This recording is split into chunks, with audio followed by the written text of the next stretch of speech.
Hello, everybody, and welcome to episode 3 in this amazing series about GraphQL APIs with my lovely friend Eve. Hi, Eve. Hello. We've been having so much fun with this and learning so much. If you watched the last episode, it was pretty amazing. So there's been 2 parts already in this. The first one has just been understanding GraphQL microservices. In the last episode, Eve went through creating a federated service, which was so chill and so easy. If you haven't seen it, you should definitely watch it because it's like, oh my gosh, why am I not literally doing this like right now? Like, I feel like I should just like, it's like, you know, you see how easy it is and then you're like, can I just refactor everything right now to make this happen? Yeah, definitely. Like, and get myself ready for this journey. Yeah. Of course. Yeah, you absolutely can. And as I like to refer it, we were like preparing all the little babies for this amazing like gateway, you know. So I'm excited to like put all the babies together and so they can go to their mommy. Can you tell I have babies on the mind? Let's get those babies together, Tracy. Yes! Let's do it. Okay, so orchestrating services behind a gateway. Do you want me to share your screen? Yes. Okay. I would love that. Okay. And the reason I would love that is because I want to refresh our memory about this beautiful diagram that I keep showing you, which is representation of federation, a federated architecture in action. So we have so far built, well, we have the account service set up, we have a color service, and we have a review service. And the color service, we were able to get that subgraph going. So this is our gateway, and these are all of our subgraphs. Every one of our teams can manage their own little subgraph here. And this is the gateway. So this is the one location where we can come to get all of this data. Do you know what the gateway is also called, Tracy? It's very exciting. The mom. The mom. All right, so this is the mom. These are the babies. No, it's called a supergraph, which is very funny because that is very weird to call it that. But yeah, the whole thing that's funny about that is that when GraphQL was first kind of conceptualized over at Facebook, they called GraphQL supergraph, and that was almost GraphQL's name. So the cooler heads prevailed and they didn't do that. But now they have the chance to but call something a supergraph. Now that word is back, baby. It's happening. So yeah, it's so weird to me, but so great all at once. So this is our gateway. We're going to make sure that we can pull together our accounts data and our colors data. We'll do the reviews data a little bit later, but that's what we're talking about first. So we have our account service. This is ready to go. This is ready to be federated. We know that something is ready to be federated because we have, and we'll go back to our Apollo Studio sandbox here. We have this field rather that's been added to our GraphQL schema that's showing the whole schema. So this is saying, hey, supergraph, hey, mama schema, pull everything together at that gateway level. So this is ready to go. Our color service is ready to go. The next step we need to take is to actually build this gateway. So we're calling this little app here the hue review, which means that you can review colors. Ha ha ha. And we're going to call this index.js. This will be the location where we're going to create our gateway. So in the background, we're going to run and we're going to make sure we're navigated to the right folder. A little trick I like to use is to type CD, just drag the folder into the terminal window, and then we're navigated to the right spot. This is a project that's a little tricky with making sure we're in the right spot because we have so many different services all together. So just throwing that out there that this may help your brain stay a little more in line. TBD. We'll see how it goes. But we're going to go ahead and install Apollo server, GraphQL, and at Apollo/gateway at latest 2. I told you we're using the newest software. So this is why we're throwing in that little latest flag there. So we'll let that do its thing in the background while we create our gateway. So, a couple things we need. We need Apollo server, which we'll pull in from Apollo server. We need our gateway, which, as you might, typing is hard, which you might imagine comes from Apollo gateway. Is that you're right?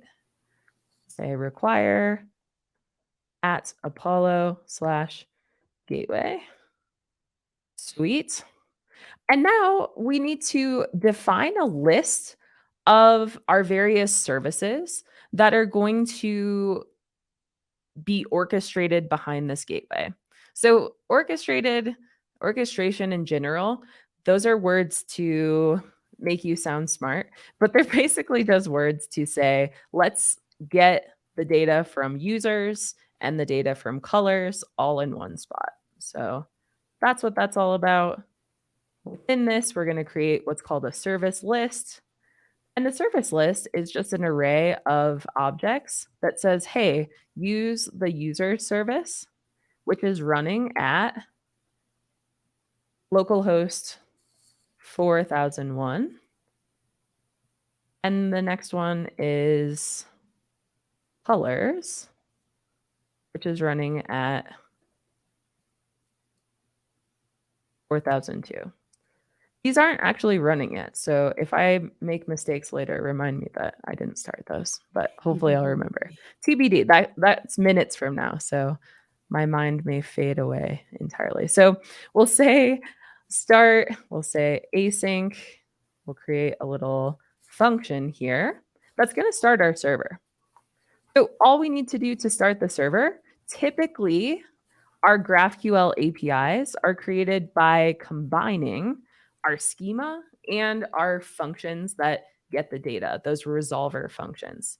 But this time we're creating a special type of GraphQL server, a special type of Apollo server. And so we're not going to send it the type definitions and resolvers. Those are coming from the subgraphs. They're coming from the account service and the color service. So we're just going to send it the gateway, and then we're going to write a bunch of code to get this thing started. We'll say server.listen, listen on the port that we've supplied in our environment variables here. And then we'll say .then. Give me a nice little message letting me know that the API is running at that URL. That looks bad. Now it looks better. Let's call the start function. And now I have a feeling that we're going to have to install a bunch of stuff. One thing we do need to install here, we'll say Npm Install Nodemon. That's just going to restart my server so that I don't constantly worry that nothing is going right. So every time I update the code, it'll restart that. And at this point, how do we feel? I'm going to cautiously optimistic that when I start this, not install, when I start this, we should be able to see at least something going on. So a couple things going on here. Number one, so this is saying that we couldn't load the service definitions of users. So the reason for this, as we talked about a minute ago, is that I need to make sure that both of these other services are running. So we'll type cd, drag that account service over, run an npm start.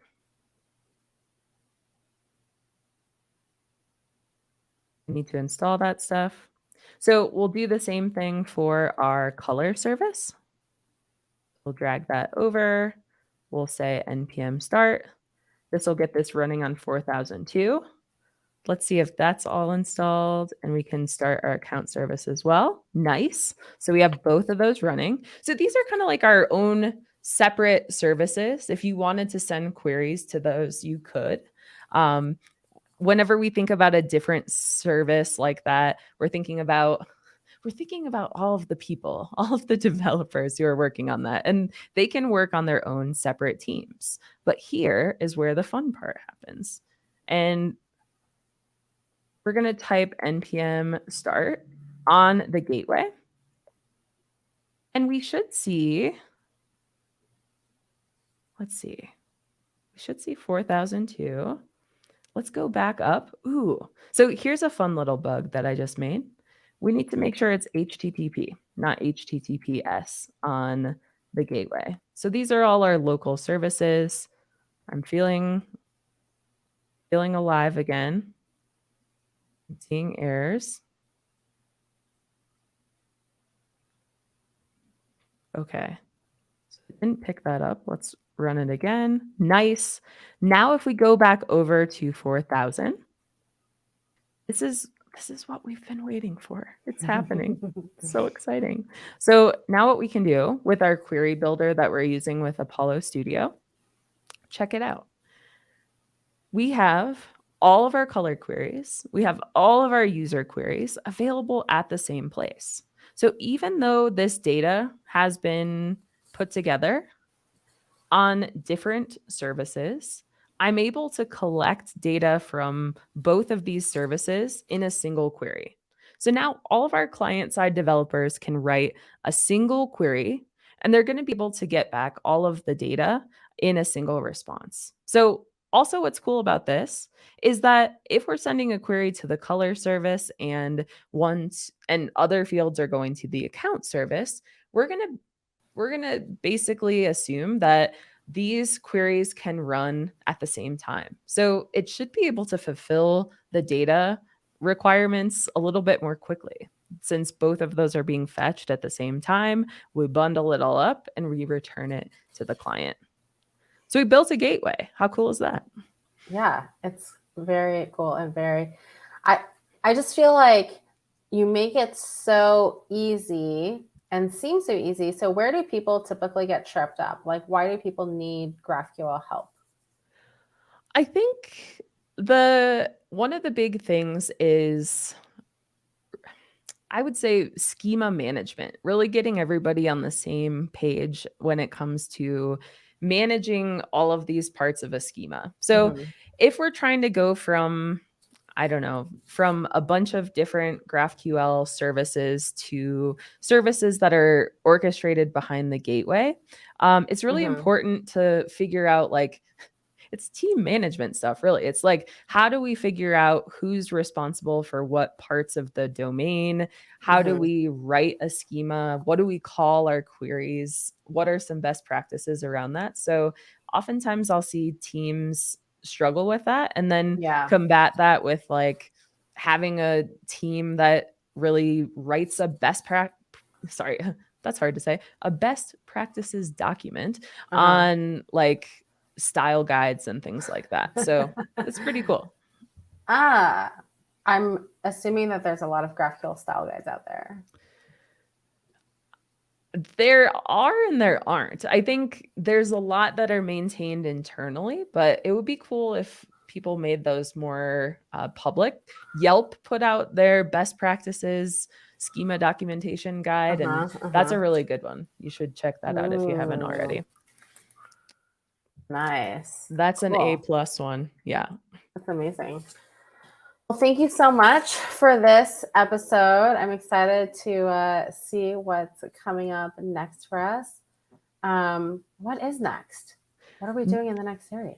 So next up, we figure out how to connect the two types of data. So instead of just having all of this stuff kind of live separately, what happens if I want to query some details about a user from our colors data and vice versa? So we can connect all sorts of cool data with Apollo Federation. That's the graph part of GraphQL. It's the connected part. So we'll handle that next. Oh my God, I'm so excited. Well, everyone, stay tuned for the next episode in this series. And thank you so much. Make sure to follow Eve on Twitter. You can follow me on Twitter at Lady Leet. And we'll see you soon. See you later.